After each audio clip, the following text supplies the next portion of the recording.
Hello my dear friends. तो आज फिर से हम लोग वर्ड्स की बात करेंगे। वर्ड्स जिसको बच्चे कहते हैं सर याद नहीं होता है, वर्ड्स तो याद ही नहीं कर पाते हम लोग। तो भाई याद तो करना ही नहीं है, आपको वर्ड्स को इंटरेस्टिंग बनाना है। आप अपने देश का नाम निश्चित तौर पर रिवीजन नहीं करते होंगे, क्योंकि वहाँ पर आपको याद करने का ज़रूरत नहीं है, वो आप तो वह याद ही होगा आपको। आपको अपने मम्मी पापा का नाम भी रिवीजन करने का ज़रूरत नहीं पड़ता होगा, है ना। निश्चित तौर पर जो चीज़ दिमाग में उसको रिवीजन क्यों करें, क्योंकि आप उस चीज़ से रिलेट करते हो, तो निश्चित तौर पर आपको उसको रटने का ज़रूरत नहीं पड़ता है। तो वर्ड्स क्यों रटना पड़ रहा है? क्योंकि आप उसको इंटरेस्टिंग नहीं बना रहे हो, आप उसको किसी चीज़ से रिलेट नहीं कर रहे हो। जिस दिन आपने ये सीख लिया, वर्ड्स आपके लिए आसान हो जाएगा। ठीक है, चलिए। तो आज हम लोग एक शब्द लेकर आए हैं। इस शब्द को सजाना या खूबसूरत बनाना बोलते हैं। सजाना,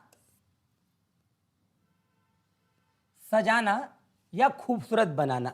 सजाना या फिर खूबसूरत बनाना। अब सजाना या खूबसूरत बनाना का कितना वर्ड्स है, कितना वर्ड मुझे नहीं पता, लेकिन मेरे डिक्शनरी में एक वर्ड ऐसा है जिसका मतलब सजाना या खूबसूरत बनाना होता है। ये शब्द है बैड ईगो। Bad ego.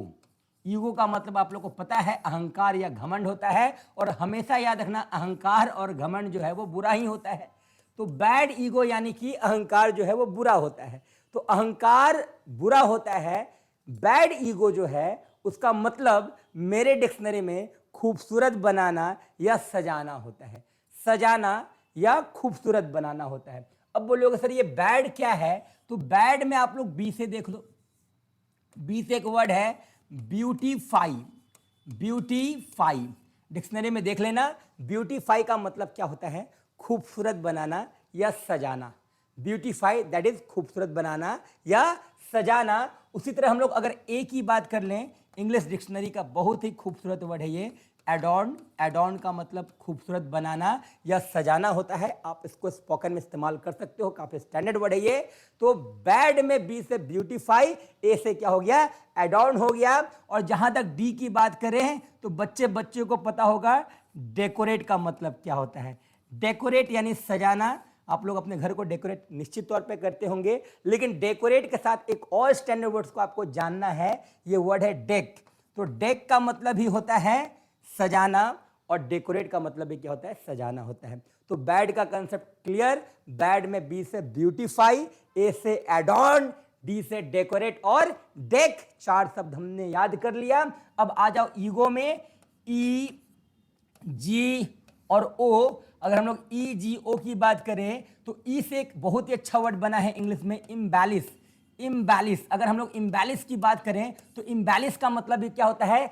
सजाना होता है या खूबसूरत बनाना होता है। और जहां तक जी की बात करें, आपने ये वर्ड निश्चित तौर पर सुना होगा गार्निश।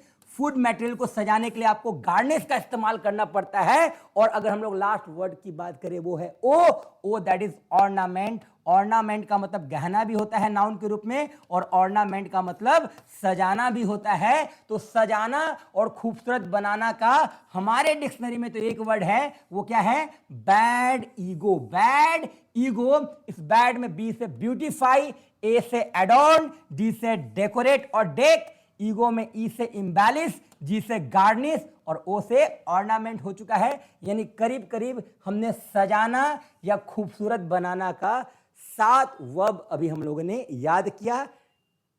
सिंपल से कंसेप्ट के साथ, सिंपल से आइडिया के साथ वर्ड्स को इंटरेस्टिंग बना लो, वर्ड्स याद हो जाएगा। तो सजाना और खूबसूरत बनाना का शब्द क्या होगा? Bad ego. क्या होगा? Bad ego. ईगो हमेशा बैड ही होता है, तो ये तो याद ही रहने वाला है।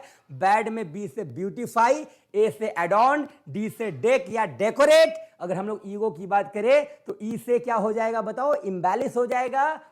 अगर हम लोग जी से बात करें, जी से गार्निश, सुने होंगे ये शब्द आपने। और फिर ओ से हम लोग ऑर्नामेंट का इस्तेमाल कर सकते हैं। बहुत बहुत धन्यवाद। आपको अब इस शब्द में दिक्कत नहीं होने वाला है। चलिए।